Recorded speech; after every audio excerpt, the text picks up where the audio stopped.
Olá, sejam bem-vindos e bem-vindas a mais uma edição do Sem Filtro. Aqui a gente abre um espaço para um debate com a participação de jornalistas convidados. Essa temporada é dedicada a uma análise mais apurada sobre a educação e a repercussão dessa importante política pública nos diferentes setores da sociedade. Falar dos avanços, mas apontar os desafios também. Para falar sobre este assunto importante, eu convido para o debate o jornalista Isaías Rocha, editor-chefe do blog isaiasrocha.com, e Eduardo Gomes, jornalistas aqui da TV UFMA. O meu parceiro jornalista Adalberto, da Rádio Universidade, que divide esse debate especial sobre educação, está se recuperando de uma cirurgia, mas logo, logo ele vai estar de volta aqui no Sem Filtro. E nós estamos conectados com você por meio das mídias sociais, pelos endereços que aparecem aí na telinha. Bom, a educação certamente é uma das pastas mais importantes para o desenvolvimento social, mas é preciso ter experiência de gestão, vontade política, ideias de transformação social. Pesquisas nacionais recentes ainda revelam dados que desafiam a população.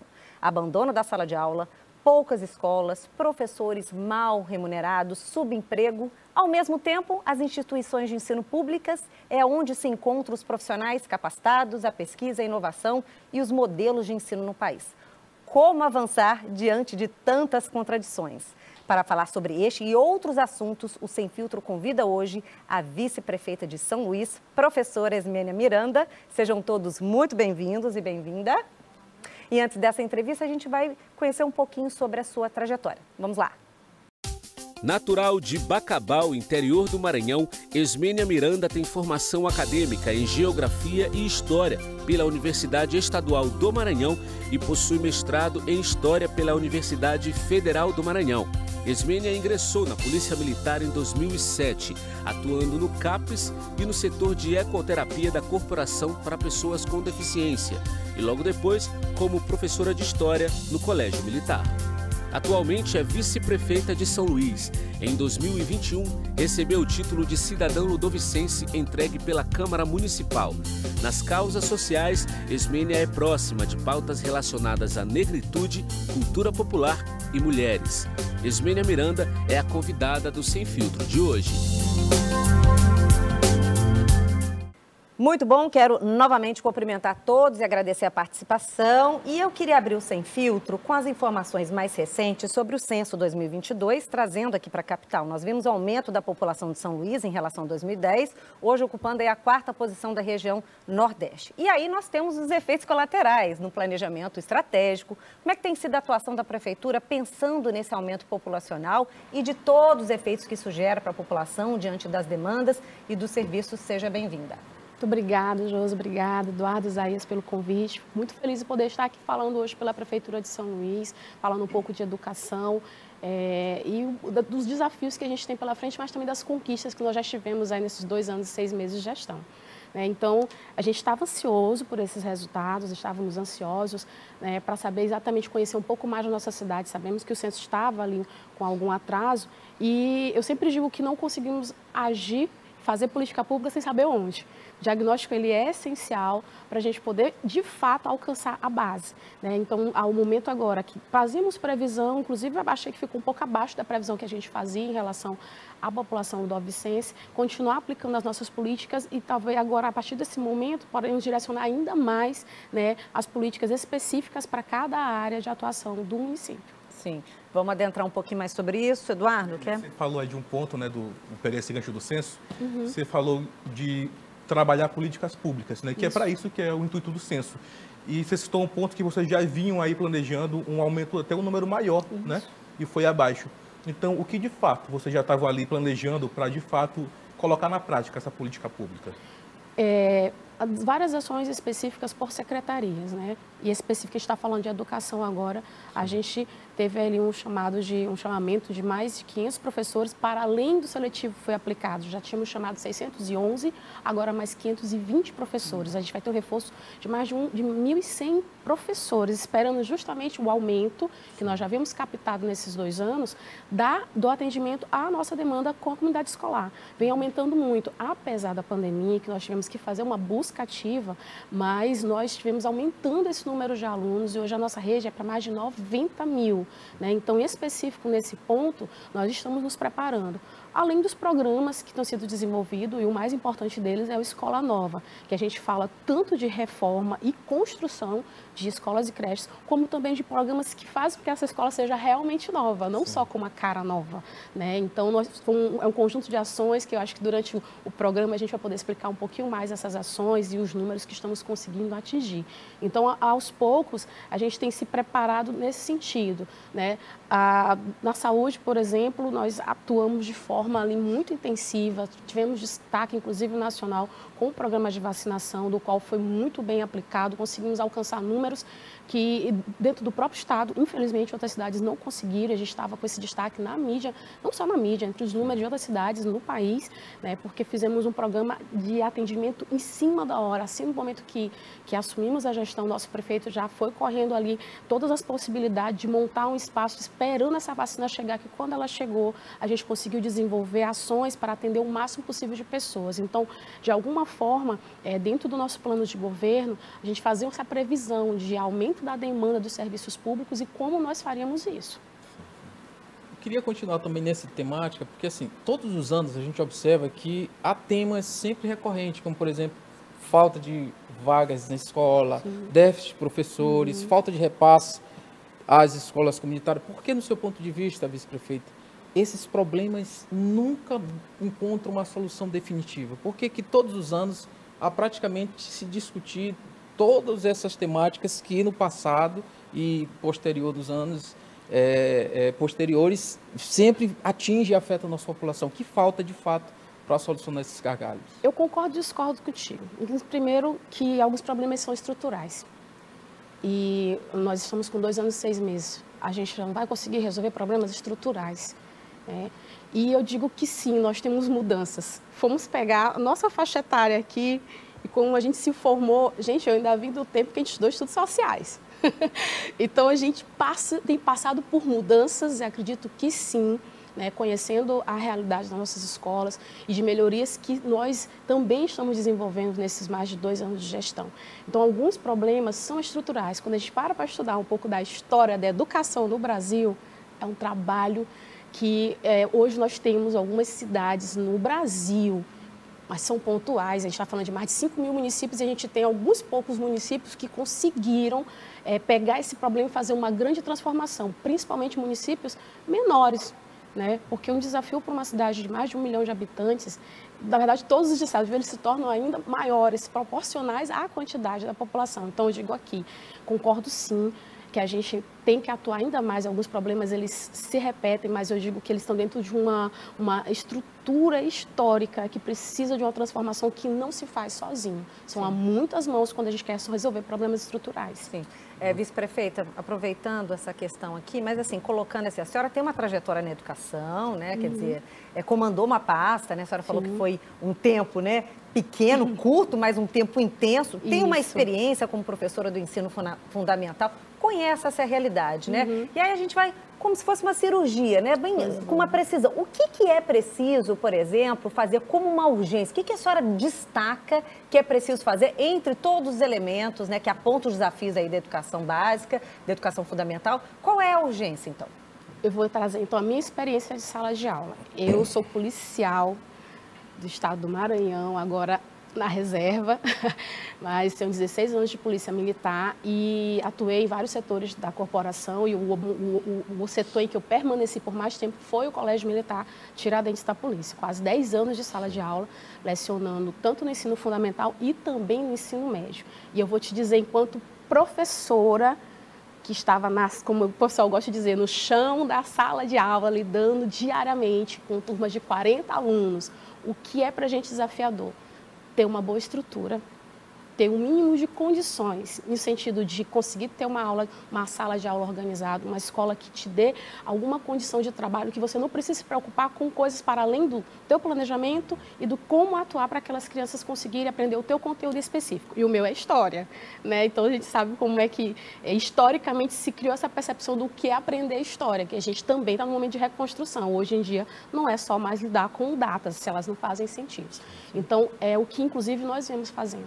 Hoje nós nós já temos mais de 150 escolas municipais que já passaram por intervenções. Algumas foram completamente reformadas, como a da Darcy Ribeiro, que estava abandonada há anos. A nossa rede, ela tem cerca de 260 escolas. Então, eu acredito que um progresso, né, de metade, um pouco mais da metade da gestante conseguir fazer tantas intervenções ao mesmo tempo.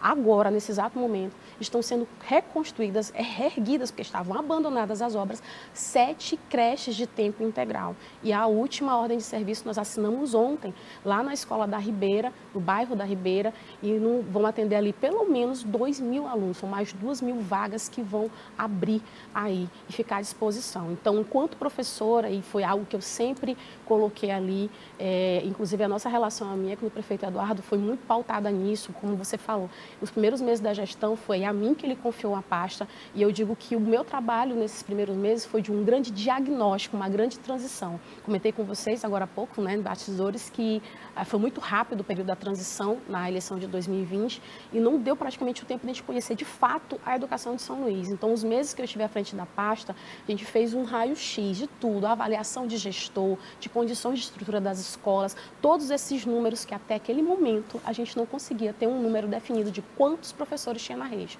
para vocês terem noção das dificuldades de dados que nós tivemos para conseguir atuar. Então, eu sempre digo, e aí eu acho que a gente está falando de dentro da universidade, onde a gente pesquisa, a gente respira pesquisa, não se atua sem se saber os dados e o diagnóstico. Não é que o médico vai dizer qual remédio vai passar, você não sabe qual é a doença específica e o órgão que o paciente tem. Né? Então, esses 4 meses que eu estive à frente da CEMED, da Secretaria Municipal, foi esse momento de grande transição, de chegar e depois entregar uma pasta gigantesca na mesa do nosso prefeito e dizer, ó, tá aqui, esse aqui é o quadro da nossa educação, aqui tá os encaminhamentos que foram sugeridos, agora é com o senhor. Sim. E a senhora falou nesse ponto, né, que a senhora assumiu, a senhora e o Brad assumiram no período da pandemia, no pico da pandemia, e aí vocês tiveram que fazer todo um trabalho, né, para diagnosticar as falhas. Exato. A senhora citou alguns pontos já que estavam aí críticos.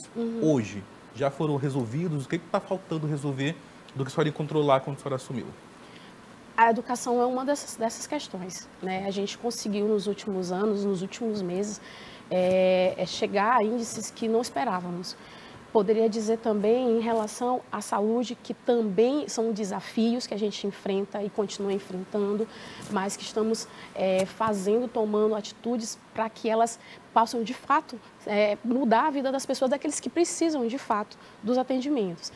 O nosso prefeito ele tem uma mania que para mim, isso é perfeito, de correr aí as escolas, as unidades de saúde, de pegar, né? De historiar. Hoje mesmo eu estive em uma das unidades, né?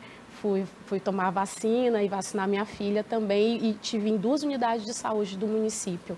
E justamente compreender o que de fato acontece, porque às vezes, quando você está num gabinete de trabalho, você tem uma cidade, você tem 31 secretários, abaixo desses secretários você tem tantos outros servidores. Hoje a nossa prefeitura funciona, e eu agradeço aqui e mando um abraço a quase 30.000 pessoas que prestam serviços, dentre os servidores comissionados, contratados, efetivados, e que hoje fazem o serviço de prestar o serviço à população, não a prefeitura em si, mas à população. Então a gente tem muitos desafios pela frente, né? A pandemia, na verdade, ela foi um atropelo na vida de todo mundo. A gente, inclusive, tem corrido atrás. Em alguns setores específicos, nós conseguimos retomar. Então, um desafio que eu coloquei logo no começo foi a questão da busca ativa, de trazer de volta os nossos alunos. Principalmente, por exemplo, do EJA, da Educação Especial, né? Da EJA, em que a gente... Desculpa, especial não, de jovens e adultos. E nós tivemos que fazer essa busca ativa, porque são jovens e adultos que naquele momento ficaram completamente desestimulados. E nós tivemos que correr atrás para trazer de volta, para mostrar a importância da educação.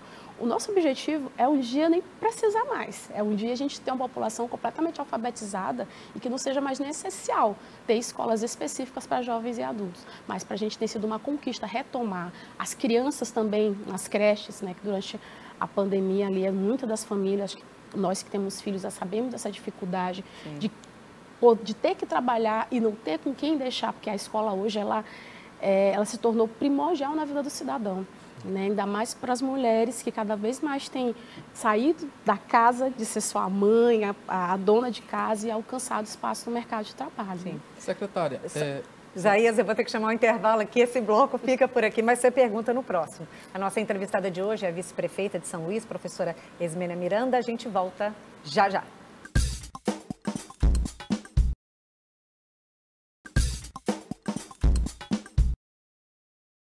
Estamos de volta com o Sem Filtro. A entrevistada de hoje é a vice-prefeita de São Luís, professora Esmênia Miranda. Comigo aqui, dividir neste espaço, os jornalistas Isaías Rocha, editor-chefe do blog isaiasrocha.com, e Eduardo Gomes, jornalista aqui da TV UFMA. Não esqueça de conferir nosso programa nas mídias sociais pelos links que aparecem aí na sua telinha. Está tudo lá para você. Isaías, pode começar. Secretária, a senhora falou sobre busca ativa, sinal de que há, então, portanto, uma taxa de abandono. A senhora poderia destacar para a gente qual é essa taxa, o tamanho dela, dessa taxa de abandono escolar aqui na capital, e como diminuir essa evasão escolar com base exatamente no déficit de professores? Olha só, essa perda, né, essa evasão, a gente teve números ali comprometedores, inclusive. Né? E as nossas ações elas foram mais efetivadas porque a gente teve parceiros muito importantes. A Unicef foi um grande parceiro nessa busca ativa, a partir do estudo de territórios. E nós tomamos ações, às vezes, das mais simples, como, por exemplo, colocar o recado naquelas bicicletas de caixa de som no bairro. Eu recebi vários vídeos de bairros em que foi feito isso. Né? A gestora ou gestor daquela escola, juntamente com o apoio da secretaria, apelou mesmo de botar uma caixa de som nos bairros, chamando para essas pessoas virem fazer suas matrículas, conseguirem entender a importância de continuar os estudos. Né? E a gente está falando também ali, quando pensa em recursos, a gente precisa ter essas pessoas matriculadas, até para que esses recursos venham e sejam reinvestidos de volta na educação. Né? Em torno de 15 mil alunos, mais ou menos, que anualmente são evadidos das escolas por falta de alguma coisa, no seu ponto de vista, por que há essa alta desistência? Mais uma vez, vou trazer minha experiência de professora, que era algo que eu acho que entender a busca ativa eu entendi mais na prática do que depois o conceito, que é quando eu sentia a falta dos meus alunos ali, eu buscava lá com a coordenação, o que fulano está faltando, o que está acontecendo. E geralmente a gente ia atrás, e a maior parte dos motivos que faziam com que essa criança, esse jovem abandonasse a escola, eram problemas familiares. E às vezes a questão econômica mesmo, né, de situações em que a criança estava tendo que ajudar a mãe ou o pai de alguma forma porque não estavam conseguindo se manter em casa com o que tinha, e isso afetou muito. Fora também a gente teve muitas questões de problemas psicológicos, que infelizmente tem sido uma doença, a pandemia aumentou isso, alardeou muito isso, especificamente nas escolas. Então era algo que também a gente percebia enquanto evasão. E em relação ao AEJA específico, que foi um número que a gente sentiu muito, eu acredito que tem a ver com isso mesmo. A parte dos alunos, das alunas que hoje estão nas nossas escolas matriculadas, são pessoas de baixa renda. E aí você está no período em que fecha-se comércio, fecha-se tudo, a economia no geral, ficou um caos. E aí, como é que faz? Eu vou para a escola, eu vou trabalhar, como é que eu vou... Nós vimos os números de desemprego aumentando absurdamente. Então, a minha crença em relação à evasão hoje ainda está muito ligada à questão socioeconômica da população estudantil, né? E hoje a gente tem esse trauma aí, essa questão de problemas psicológicos que tem afetado muito também crianças e adolescentes. Tem sido algo assustador em escolas públicas e privadas. Né?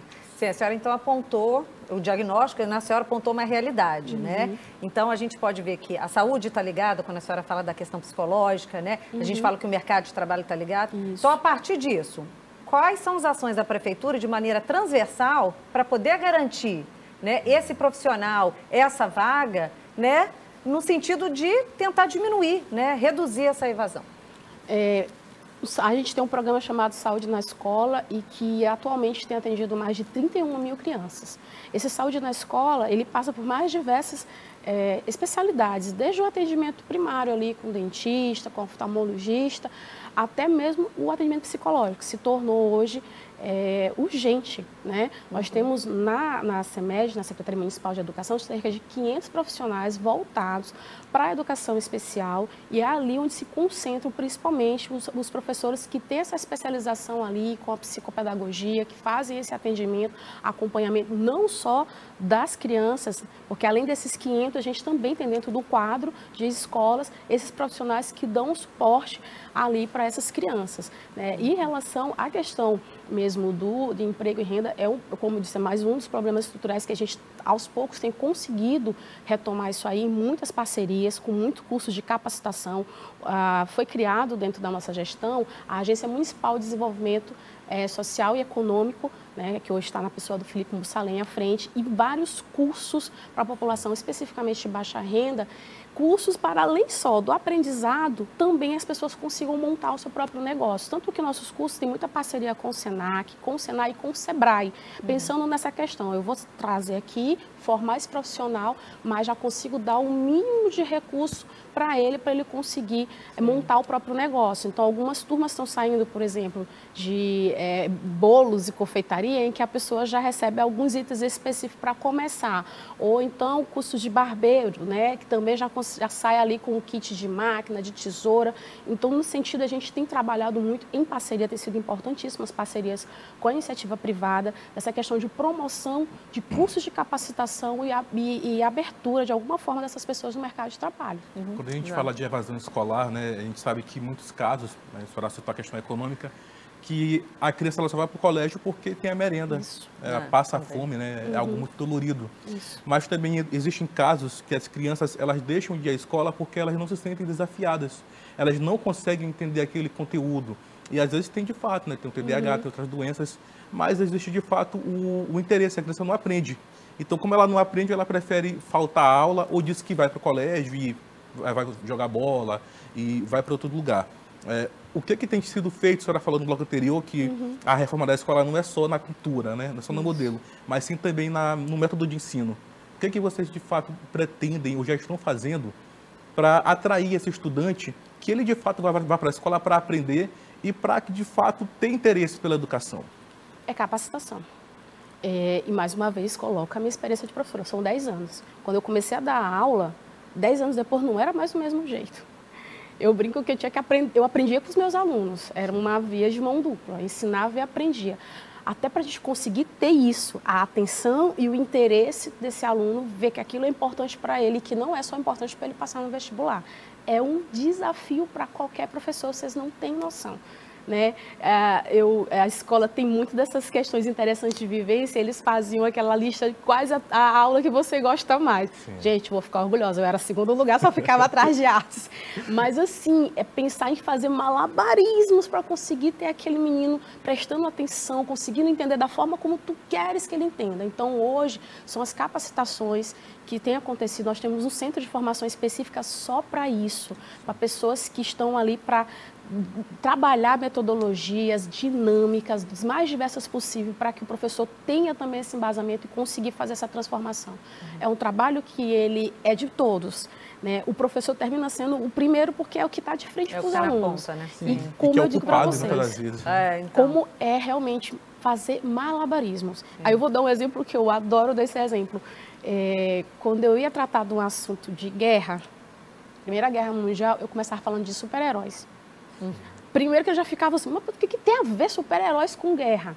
Aí eu ia falar do momento do surgimento dos super-heróis, quando que eles nasciam dentro de um contexto social específico. O link, né? Mas assim, olha o que eu tinha ali, que eu também tenho que aprender. Aí eu comecei a estudar sobre todos os super-heróis da Marvel, da DC, todo da DC, para conseguir entender, inclusive para mim, como uma didática diferenciada, em que eu conseguia que meu aluno lembrasse que um Superman da vida, ele nasce no momento de super crise econômica nos Estados Unidos. Sim. Sabe? Então, realmente, além desse malabarismo que parece que é típico da nossa profissão, professor, enquanto secretaria, a gente tem trabalhado muito voltado na capacitação. Tá? Como é isso? Quer continuar nesse assunto? Porque eu vou mudar. Tá, eu vou... Continua, pode continuar. Avançar. O que a senhora pensa, por exemplo, sobre a escola tratar de questões sobre questão de gênero, questão de relacionado ao racismo, democracia, ética, moral? Qual o seu ponto de vista sobre essa temática? Gente, a escola ela é essencial. A gente ouve muito dizer que a escola é a segunda casa do aluno. E ela precisa estar alinhada com todas essas novas perspectivas, né? E justamente trabalhar diversidade, isso é a importância. Que, inclusive, eu já venho aqui falar um pouco mais do que foi criado na nossa gestão agora, há mais ou menos um mês, a Coordenadoria Municipal de Promoção de Igualdade Racial, e a gente já sentou com o CEMED também para pensar uma formação específica para isso. E não sozinho, né? Então, nós temos entrado em contato com mais diversos setores da sociedade civil e também do poder público que já trabalham essa pauta. Ontem mesmo eu estive lá na Casa da Mulher Brasileira e há sempre essa colaboração de parceria de trabalhar essas questões. Então, assim, são pautas transversais que a gente fala, mas que hoje se tornaram urgentes, porque há uma necessidade cada vez maior da população em entender, conhecer e aceitar essa diversidade. Eu fiz essa pergunta para fechar, porque recentemente a Câmara aprovou uma lei que trata do selo antirracista. Conversando com o autor da matéria, que é o vereador Pavão Filho, parabenizei. Ele disse, mas por que você está me parabenizando, Isaías? É porque a gente consegue fazer ao mesmo tempo a escolarização e a educação, como bem definiu o filósofo Mário Cortella. E por que se fala há 30 anos, que é a idade mais ou menos que eu tenho, 30 anos se fala em racismo? É porque, de fato, a sociedade do futuro nasce com a cara dos pais. Sim. Então a gente precisa começar a mudar isso. Meu filho precisa ter uma identidade, não aquela que eu quero que ele tenha, mas aquela identidade própria dele. Por isso que há 30 anos e constantemente a gente vem falando de racismo, porque a sociedade do futuro, ela não nasce com uma cara diferente, ela nasce exatamente com a cara dos pais de hoje. Sim, sim. Vamos voltar para essa questão das relações de gênero também, né? Sobre essas questões de inclusão. A gente sabe que isso é uma agenda, né? É uma agenda do próprio prefeito, né? Foi uma questão da campanha. E eu queria mergulhar um pouquinho nisso, né? Como que tem sido feitas essas ações nas escolas, em relação à inclusão, em relação a recursos de acessibilidade? Como é que vocês têm se mobilizado em torno dessas questões? Primeiro, aumentando o número de profissionais que fazem o atendimento diretamente com as crianças. Hoje são mais de 3.400 crianças com deficiência, das mais diversas deficiências que são atendidas pela rede. Como eu disse anteriormente, 500 profissionais específicos para essa área, fora os que já estão deslocados mesmo dentro da rede no total. Nós temos trabalhado agora com a coordenadoria, por exemplo, a gente tem trabalhado muito em parceria com outros institutos, como a gente tem parceria com o Instituto Vetor, que é de formação de liderança por competência, especificamente nesse viés de gênero e raça, né? Então a gente entende que é um trabalho que ele tem que ser feito dentro da escola também e que eu vou dizer algo a mais, crianças. Quando o professor às vezes recebe essas demandas, mais um projeto, mais isso, até esse professor a gente vai ter que trabalhar um pouco mais com ele. Tem professores maravilhosos da Reis que desenvolvem projetos específicos, assim, lindos, como, por exemplo, a professora Luanda Martins, que escreve livros para criança, e livros que falam de ancestralidade, que falam dessa ancestralidade que ela é muito feminina, ela é muito matriarcal, que é uma característica bem mesmo ancestralidade, e outros professores que fazem especificamente nas escolas. Nós, enquanto coordenadoria, né, e a coordenadoria está ligada à vice-prefeitura, a gente está justamente fazendo esse diagnóstico desses profissionais que já desenvolvem os seus trabalhos, talvez de forma singulares ali na escola, para fazer uma grande formação. Porque racismo, ele existe, ele foi construído social, historicamente. Ele existe. E a luta para essa desconstrução e ressignificação é uma luta muito intensa, mas que eu vejo hoje com muito bons olhos, porque nós tivemos avanços significativos de pensar que hoje, das mais diversas instituições hoje trabalham a pauta racial e de gênero, né? Pensar que hoje é o Dia Internacional do Orgulho. Dia 28 de junho. Exatamente, é um dia de pensar essa diversidade, de entender e aceitar, porque o que a gente percebe das ações de ódios, não só na nossa cidade, mas fora dela, é justamente esse desconhecimento dessa diversidade para compreender e respeitar. Vamos fechar esse bloco, a gente vai para o intervalo. A nossa convidada de hoje é a vice-prefeita de São Luís, professora Ismênia Miranda. A gente volta já já.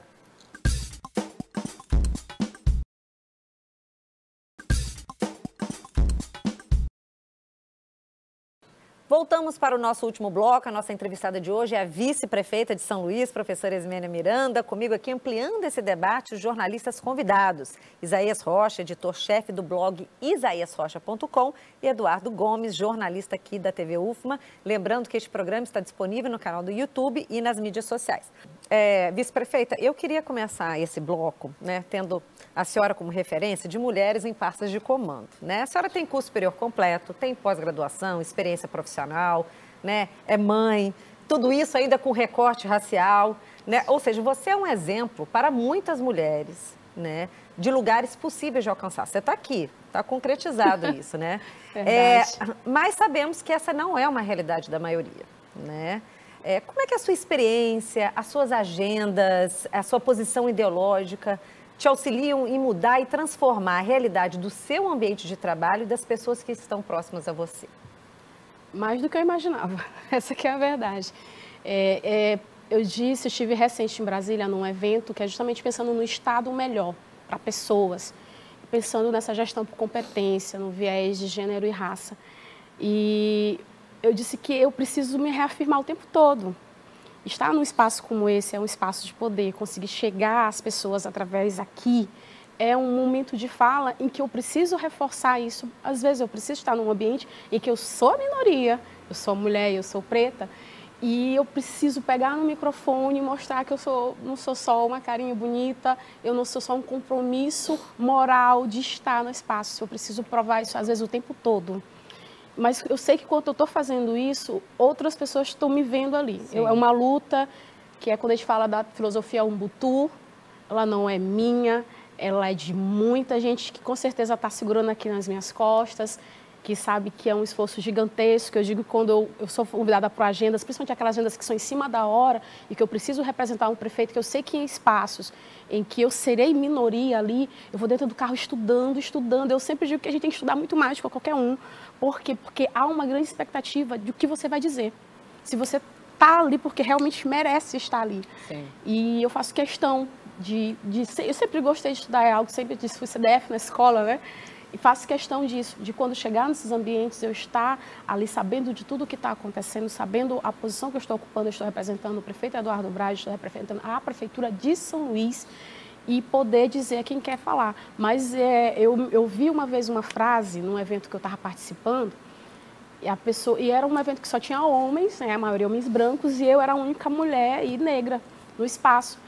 E eu ainda não tinha pego no microfone. A pessoa perguntou, acho que estava terminando a fala, sabe quando o microfone acaba? Quem é essa moça? Eu nunca esqueci dessa frase. Quem é essa moça? Ficou gravado na minha cabeça. E eu ouvi, assim, já no finalzinho, aí peguei o microfone, falei e tal. E em outra situação, eu não precisei ouvir, mas eu vi, no momento que a gente estava compondo uma mesa, de novo, nessa mesma situação. Isso é comum, se vocês olharem nas redes sociais, nos eventos que eu participo, é comum eu ser esse diferencial, aquele ponto pretinho cacheado ali na mesa. E a pessoa olhava para mim assim, ó, com aquele olhar, como se perguntasse, quem é essa moça? Quem é ela? Por que ela está aqui nesse ambiente? Então, é uma luta que ela não é só minha, eu faço questão de dizer, é uma luta assim, eu preciso estudar, eu preciso demonstrar esse conhecimento, e eu faço questão disso, de saber que estou representando bem o meu prefeito, representando bem a Prefeitura de São Luís, em todos os espaços que eu preciso estar. É uma agenda diferenciada hoje, tem a agenda do prefeito e tem a minha própria agenda que a gente compartilha, porque aos poucos o próprio cerimonial da Prefeitura teve que tomar noção de um diferencial, quando chegou um convite, e logo no começo da gestão alguém disse assim, mas esse convite não vai para o prefeito.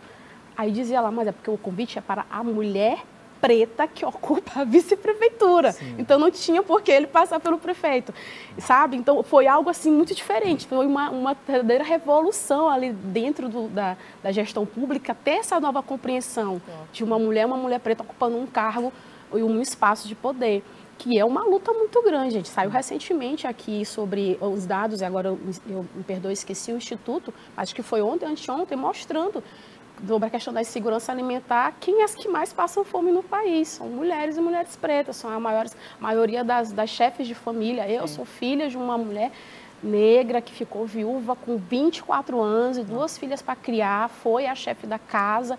Então a gente tem uma história de que tem que honrar essa história, eu tenho certeza. Que eu não sou a primeira e nem serei a última, serão muitas ainda alcançando, por mais que vão ter muitas pessoas ainda dizendo quem é essa moça, mostre quem você é. Nós sabemos, né, o quanto é difícil, né? Sempre está se provando, né? Nós, negros que lutamos, né, para ter respeito, que é o mínimo, né, que a gente pede. E a senhora hoje ocupa uma pasta, né, vice-prefeita, a senhora foi secretária. E a senhora, antes, né, da gestão pública, a senhora trabalha como professora, tem toda essa questão de liderança, né?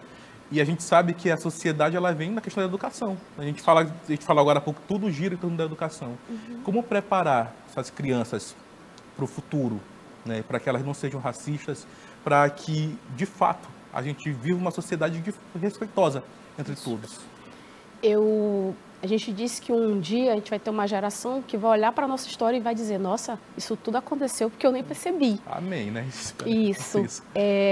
Por exemplo, hoje eu tenho minha filha de 9 anos que se orgulha, infelizmente não é algo de tão orgulho de dizer que é a única criança preta na sala de aula dela.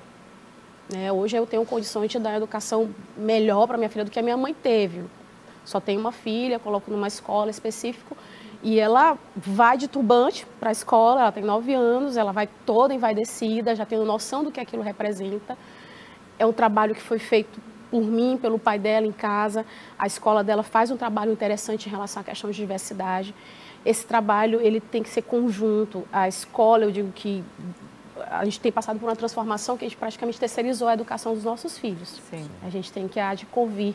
Terceirizamos a educação dos nossos filhos. Cada vez mais nós, mulheres, conseguimos alcançar e entrar no mercado de trabalho e não nos tornamos, deixamos de ser a professora, a dona de casa, a esposa e professora. Sim. E a gente não pode relegar completamente esse nosso papel, enquanto pai, enquanto mãe. Né? A escola, ela tem também o seu papel fortíssimo, tudo passa pela educação, mas a educação ela não é só escola, ela nunca deve ser só escola. A criança ela vive nos mais diversos ambientes sociais. Ela recebe influência dos mais diversos ambientes sociais. É a família, é a igreja, é a escola, é onde ela faz o esporte extra, onde ela faz o inglês. Todos são influências na formação daquela pessoa.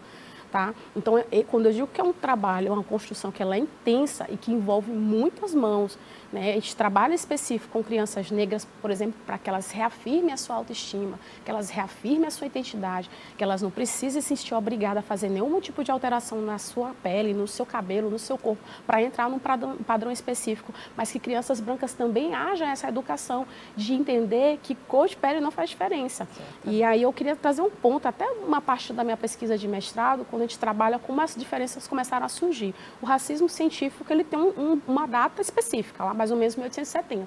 Mas antes disso, as diferenças entre os seres humanos sempre foram pontuadas. O momento é que elas ganham juízos de valor e hierarquização. E aí você diz o que é feio, o que não é, o que é superior, o que é inferior. Não pode, sim. Sabe? Então, são essas especificidades que devem ser trabalhadas, de desconstrução, que tudo isso foi construído. Cor de pele cobre o corpo das pessoas, né? Cobre os seus corpos, mas em nenhum momento vai definir caráter.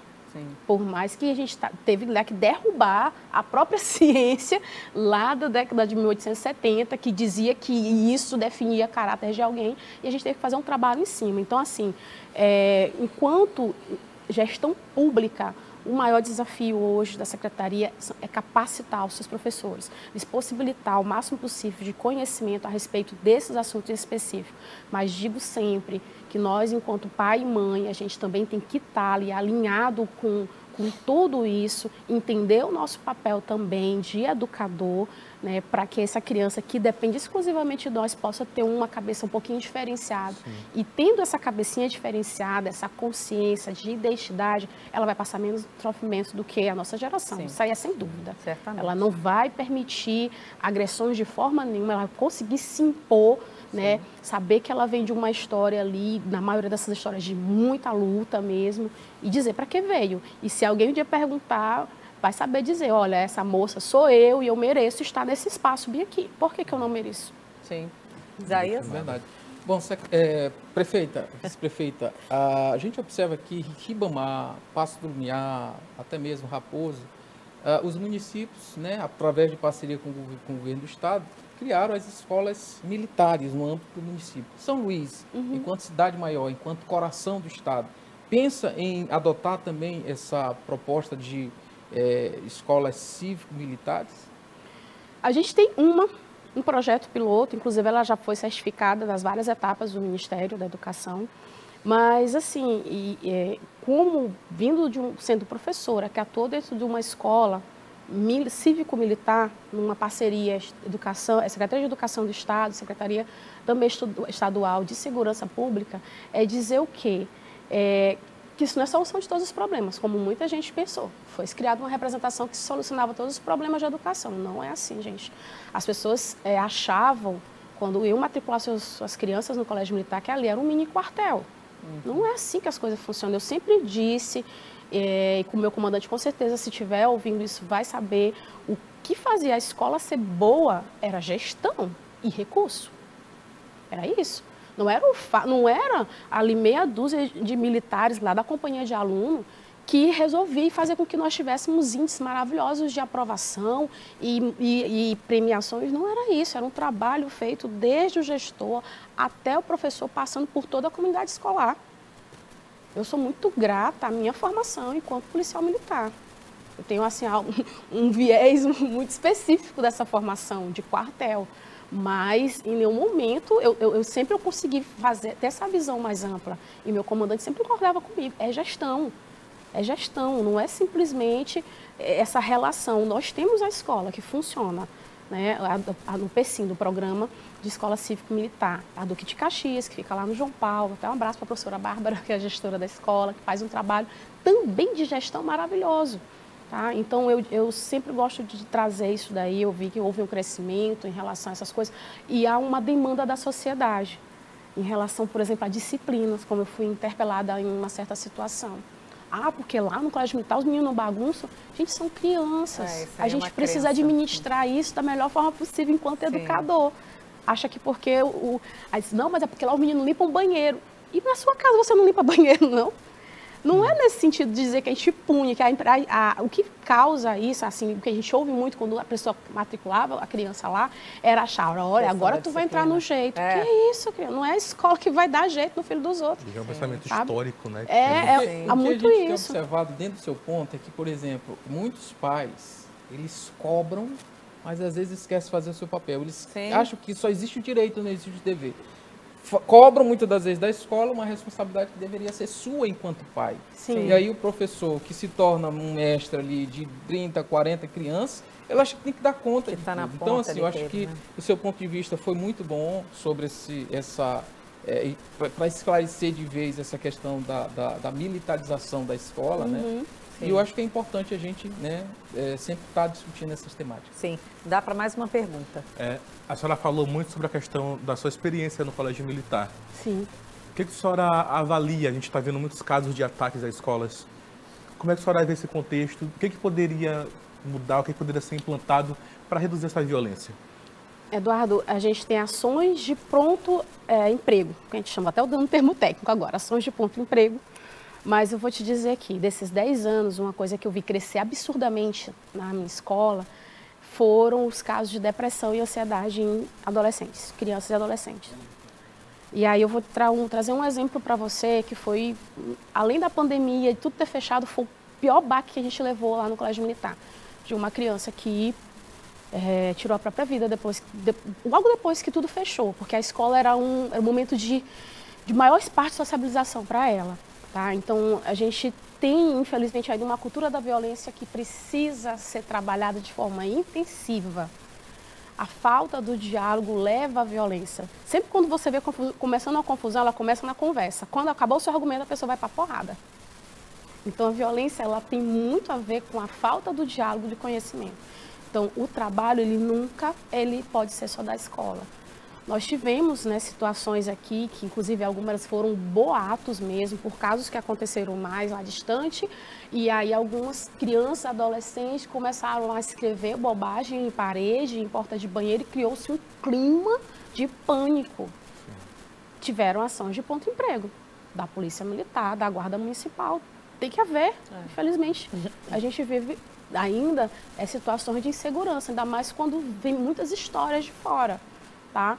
Mas a gente está falando, às vezes, e aí, mais uma vez, a gente tem acompanhado na mídia aí, adolescentes, já jovens, em redes sociais específicas para esse tipo de coisa. Nós temos muitas frentes de ações, além do Estado, do poder público, em níveis municipal, estadual e federal, a própria família, de ter esse controle da criança no celular, no tablet, na televisão. Aí disseram, mas a gente foi criado na base da televisão, mas era bem mais reduzida, a nossa TV era TV fechada. Um consumo coletivo, né? Pois exato. Você ficava com sua mãe, com seu pai ali, né? É algo que precisa ser estimulado. Sim. Às vezes a gente chega em casa cansado. Quem chega em casa cansado? Só quer tirar ali o seu sapato e sei lá. Sim. Mas faz um esforço, mas pega um livro, pega filho. Filho é tempo, filho é esforço. É investimento, né? No sentido assim de você ver que ele se concretizar depois. Exato, né? E aí é algo que você não pode terceirizar. Sim. Educação não pode ser terceirizada. Nós temos o nosso papel enquanto Estado. Mas se a gente for lá na Constituição, ela é dever de todos. Ela não é dever só do Estado. Vamos lá, vamos fechar então. Com isso a gente fecha o programa de hoje, uma edição de fôlego para falar sobre os desafios da educação na capital. Eu quero agradecer aqui a participação dos jornalistas convidados no programa de hoje, Isaías Rocha, editor-chefe do blog isaiasrocha.com, e Eduardo Gomes, jornalista aqui da TV UFMA. Vice-prefeita, as suas últimas considerações, por favor.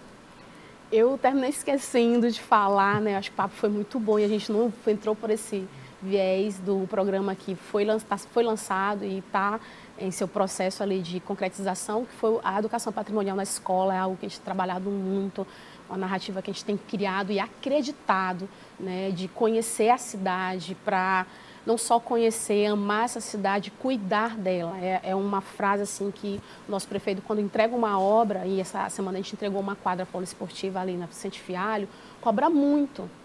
Gente, está aqui, foi entregue, mas vamos cuidar do que é nosso. Vamos cuidar do que é nosso. O que é público é nosso, é recurso público colocado ali, investido ali. Né? Então, esse programa hoje vai atender para mais de 40 alunos, está sendo produzido material específico, formações específicas, pensando justamente o ano passado nós comemoramos 25 anos de título, né, de São Luís Patrimônio Mundial da Humanidade. O que é isso? Às vezes, quando você pergunta para uma criança a importância disso tudo. Eu lembro que minha filha estava fazendo atividade da escola e tinha falando sobre patrimônio. Aí perguntava assim, você conhece ou já visitou? Aí eu disse, nossa, Sofia, tu vai dizer que mora. Não é que você conhece, visitou, você mora numa cidade que é patrimônio, sabe? E aí essa criança tem a importância disso tudo, é o nosso objetivo dentro desse programa. Apesar de serem considerações finais, eu queria trazer esse programa aqui para mim. A gente fala assim, em outro sem filtro aqui. Momento, mas assim, em outro momento a gente pode falar mais sobre esse programa, o quanto que ele é lindo, o quanto que ele tem esse objetivo de que inclusive nós temos também essas parcerias com a Secretaria de Turismo, que as crianças fazem o tour pela cidade, principalmente aquelas que são da zona rural ali mais distante, conhecer a sua cidade, despertar e cultivar esse sentimento de pertencimento, de cuidado e de preservação por ela. Eu agradeço muito esse momento de poder estar falando aqui um pouco mais de educação, um assunto que para mim faz parte da minha formação enquanto não profissional, mas enquanto pessoa. Né, de dizer que eu cheguei também aqui graças a muito estudo, a muita batalha ali nos meus livros, de conseguir passar na universidade, inclusive sair mestre daqui dessa Universidade Federal do Maranhão, quem sabe voltar como doutoranda, quem sabe, estamos aí nos projetos. Agradecer esse momento de poder falar um pouco mais do que a gente vem desenvolvendo aqui enquanto gestão na Prefeitura de São Luís. Hoje o Sem Filtro fica por aqui, obrigada mais uma vez pela sua audiência, te espero na próxima semana. Até lá!